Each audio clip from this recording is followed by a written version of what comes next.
Hi everyone, welcome to Karthik information YouTube channel. మనకి central bank of ఇండియాకి సంబంధించి job vacancies అయితే ఉన్నాయి ఫ్రెండ్స్. ఇంకా మన ఛానల్ని ఎవరైతే సబ్స్క్రైబ్ చేయకుండా చూస్తున్నారో వెంటనే సబ్స్క్రైబ్ చేయండి.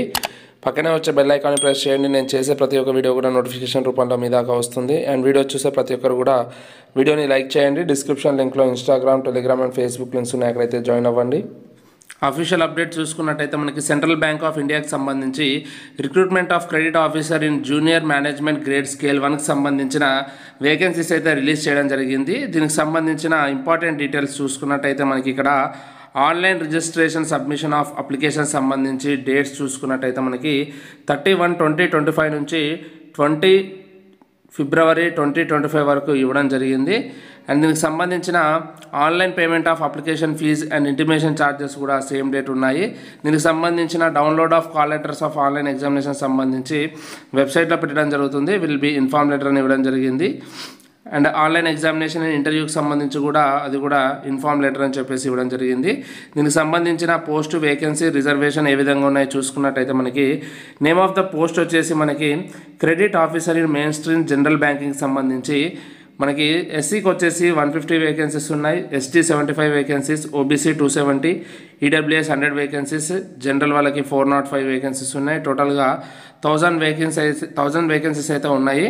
దీనికి credit officer in mainstream general బ్యాంకింగ్కి సంబంధించి మనకి జేఎంజిఎస్ 1 అసిస్టెంట్ మేనేజర్ పోస్ట్కి సంబంధించిన గ్రేడ్ అండ్ స్కేల్ పే అండి. Junior management grade scale 1 assistant manager basic వచ్చేసి మనకి స్కేల్ ఆఫ్ పే వచ్చేసి 48,480 రూపీస్ నుంచి 85,920 వరకు ఉంటుంది.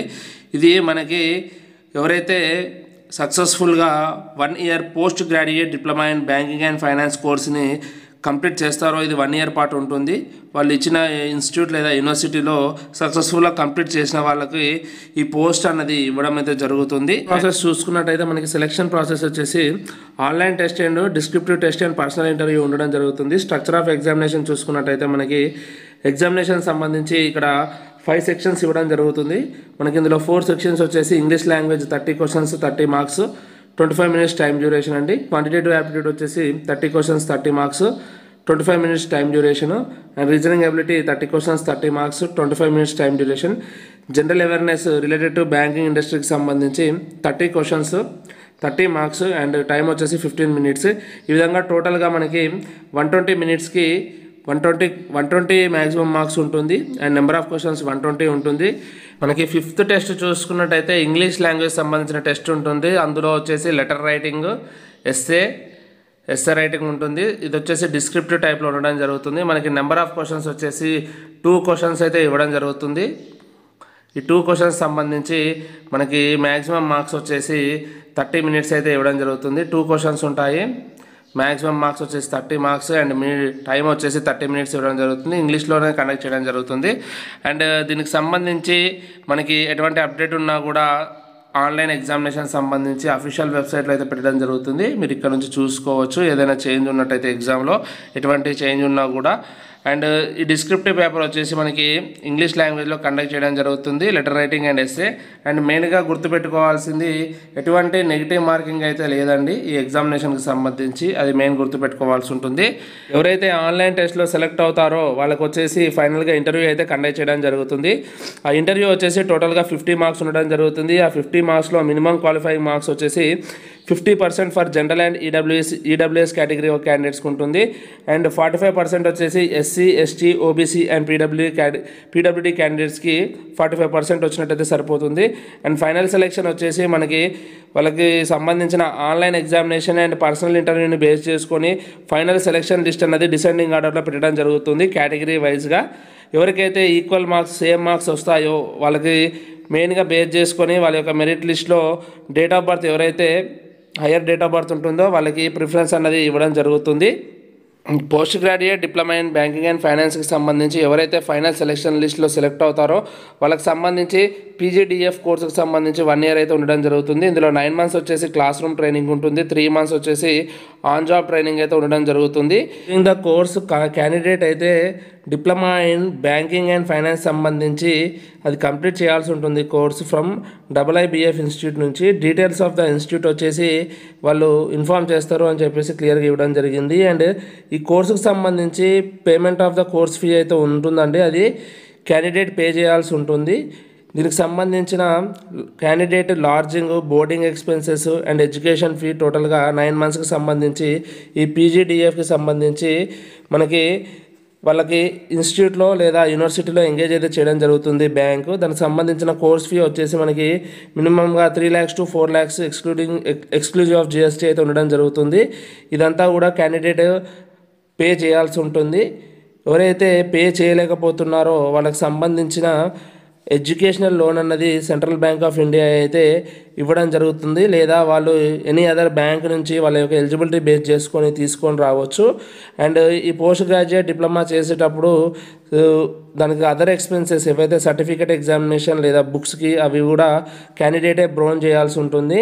ఈ కోర్సుకు సంబంధించిన ఎడ్యుకేషనల్ లోన్ అయితే బ్యాంక్ అయితే ఇవ్వడం జరుగుతుంది. వాళ్ళ యొక్క ఎలిజిబిలిటీని బేస్ చేసుకొని వాళ్ళ యొక్క loan quantum, margin, security, documentation, వాళ్ళ యొక్క రేట్ ఆఫ్ ఇంట్రెస్ట్, రీపేమెంట్ ఏ విధంగా ఉంటుంది, వాళ్ళ యొక్క సిబిల్ స్కోర్ రిపోర్టు అవన్నీ కూడా ఎలిజిబిలిటీ చూసుకొని ఎడ్యుకేషనల్ లోన్ అయితే బ్యాంక్ అయితే ప్రొవైడ్ చేస్తుంది. ప్రొవైడ్ చేసిన తర్వాత దీనికి సంబంధించి ఇంకా రీఎంబర్స్మెంట్ ఆఫ్ కోర్సు ఫీజు సంబంధించి చూసుకున్నట్టయితే ఎవరైతే సక్సెస్ఫుల్గా 5 years బ్యాంకులో ఆఫీసర్గా చేసిన వాళ్ళకి సంబంధించిన ఈ కోర్సు ఫీ వచ్చేసి excluding interest and GST applicable the course fee అన్నది రిటర్న్ అయితే ఇవ్వడం జరుగుతుంది కోర్స్ ఫీకి సంబంధించి. అండ్ ఎవరైతే సెలెక్ట్ అయిన క్యాండిడేట్ ఉంటారో వాళ్ళకి సంబంధించిన document verification and medical fitness చేసి ఫైనల్గా వాళ్ళకి జాబ్ అయితే ఇవ్వడం జరుగుతుంది. కోర్సుకు సంబంధించిన డీటెయిల్స్ చూసుకున్నట్టయితే మనకి post graduate diploma in banking and finance సంబంధించి 9 months వచ్చేసి క్యాంపస్ ప్రోగ్రామ్ ఉంటుంది, ఆన్ క్యాంపస్లో ఉంటుంది. 3 months వచ్చేసి ఆన్ జాబ్ ట్రైనింగ్ అంటే బ్రాంచెస్ లేదా offices of central bank of India సంబంధించి 3 months ఉండడం జరుగుతుంది. And successful completion of course, ఈ కోర్సుకు సంబంధించి సక్సెస్ఫుల్ కంప్లీషన్ చేసుకున్న తర్వాత వాళ్ళకి క్రెడిట్ ఆఫీసర్ అండ్ ప్రొహిబిషన్కి సంబంధించి ప్రొహిబిషన్ పీరియడ్ పెట్టడం జరుగుతుంది. Credit officer junior management grade scale 1కి సంబంధించిన జాబ్ అయితే ఇవ్వడం జరుగుతుంది. డ్యూరింగ్లో కోర్సు పీరియడ్లో మనకి స్టైఫండ్ అయితే ఇవ్వడం జరుగుతుంది. మనకి 9 months ట్రైనింగ్ పీరియడ్లో 2500 per month ఇవ్వడం జరుగుతుంది. ఆన్ జాబ్ ట్రైనింగ్ మనకి మంత్లీ స్టైఫండ్ వచ్చేసి 10,000 అయితే ఇవ్వడం జరుగుతుంది. ఆ 3 monthsని బేస్ చేసుకొని అది కంప్లీట్ చేసుకున్న తర్వాత క్యాండిడేట్కి సంబంధించి మనకి జూనియర్ మేనేజ్మెంట్ గ్రేడ్ స్కేల్ 1గా సక్సెస్ఫుల్గా ఇవ్వడం అయితే జరుగుతుంది. ప్రొబేషన్ పీరియడ్ వచ్చేసి 2 years అయితే ఉండడం జరుగుతుంది. అండ్ దీనికి సంబంధించిన ఎగ్జామినేషన్ సెంటర్స్ మనకి అక్రాస్ ఇండియా అయితే ఉండడం జరుగుతుంది. మీరు చూసుకోవచ్చు, అప్లై చేసుకునేటప్పుడు చూసుకొని జాగ్రత్తగా అప్లై చేసుకోండి. అప్లికేషన్ ఫీజు చూసుకున్నట్టయితే 150 rupees వచ్చేసి women, SC, ST, PWD candidates అండి. 750 rupees వచ్చేసి అదర్ క్యాండిడేట్స్కి అయితే ఇవ్వడం జరిగింది. ఈ పోస్టులకు సంబంధించి ఆన్లైన్లో అప్లై చేసుకోవాలి. అప్లై చేసుకోవడానికి మనకి అఫీషియల్ వెబ్సైట్ వచ్చేసి ఇక్కడ ఇవ్వడం జరిగింది, మీరు చూసుకోవచ్చు. centralbankofIndia.co.in/en.recruitmentలో లాగిన్ అయ్యి అక్కడ నుంచి అప్లై చేసుకోవాల్సి ఉంటుంది. మనకి 2 తెలుగు రాష్ట్రాల్లో చూసుకున్నట్టయితే ఆంధ్రప్రదేశ్ సంబంధించి ఎగ్జామినేషన్ సెంటర్స్ విజయవాడ, గుంటూరు, విశాఖపట్నం ఇవ్వడం జరిగింది. అండ్ తెలంగాణకి సంబంధించి చూసుకున్నట్టయితే హైదరాబాద్ అండ్ వరంగల్ అయితే ఇవ్వడం జరిగింది. అప్లై చేసుకునేటప్పుడు వాళ్ళ యొక్క ఎగ్జామినేషన్ సెంటర్స్ అనేది సెలెక్ట్ చేసుకోవచ్చు. అండ్ అప్లై చేసుకునే ముందు వాళ్ళకి సంబంధించిన ఏదైతే డాక్యుమెంట్స్ స్కానింగ్ చేయాల్సి ఉంటుంది, అప్లోడ్ చేసుకోవాల్సి ఉంటుందో చూసుకోవాలి ముందే. వాళ్ళకి సంబంధించిన photograph, signature, left hand thumb impression, hand written declaration ఇవన్నీ కూడా రెడీ చేసుకోవాల్సి ఉంటుంది. ఫోటోగ్రాఫ్కి సంబంధించిన ఫైల్ సైజ్ వచ్చేసి 20 KB నుంచి 50 KB మధ్యలో ఉండాలి. డైమెన్షన్స్ 200 x 230 pixel ఉండాల్సి ఉంటుంది. అండ్ జేపీజీ ఫార్మాట్లో ఉండాల్సి ఉంటుంది. అండ్ ఫోటోగ్రాఫ్కి సంబంధించిన డీటెయిల్స్ అవి. అండ్ సిగ్నేచర్ సంబంధించి చూసుకున్నట్టయితే సిగ్నేచర్ వచ్చేసి 10 KB నుంచి 20 KB మధ్యలో ఉండాలి. డైమెన్షన్స్ వచ్చేసి 140 x 60 pixels ఇవ్వడం జరిగింది. And left hand thumb impression వచ్చేసి 20 KB నుంచి 50 KB మధ్యలో ఉండాల్సి ఉంటుంది. డైమెన్షన్స్ 240 x 240 pixel ఇవ్వడం జరిగింది. జేపీజీ ఫార్మాట్లో చేయాల్సి ఉంటుంది. అండ్ హ్యాండ్ రిటన్ డిక్లరేషన్ చూసుకున్నట్టయితే 50 KB నుంచి 100 KB మధ్యలో ఉండాల్సి ఉంటుంది. ఇక్కడ హ్యాండ్ రిటన్ డిక్లరేషన్ ఏం రాయాలి అని చెప్పేసి క్లియర్గా ఇవ్వడం జరిగింది. ఇది ఫ్రెండ్స్ మనకి సెంట్రల్ బ్యాంక్ ఆఫ్ ఇండియాకి సంబంధించి క్రెడిట్ ఆఫీసర్ ఇన్ మెయిన్ స్ట్రీమ్కి సంబంధించిన వేకెన్సీ డీటెయిల్స్. ఫర్దర్గా ఎటువంటి అప్డేట్స్ ఉన్నా కూడా మన ఛానల్లో వెంటనే అప్డేట్ చేయబడుతుంది. ఇంకా మన ఛానల్ని ఎవరైతే సబ్స్క్రైబ్ చేయకుండా చూస్తున్నారో వెంటనే సబ్స్క్రైబ్ చేయండి, లైక్ చేయండి, షేర్ చేయండి. Thank you very much.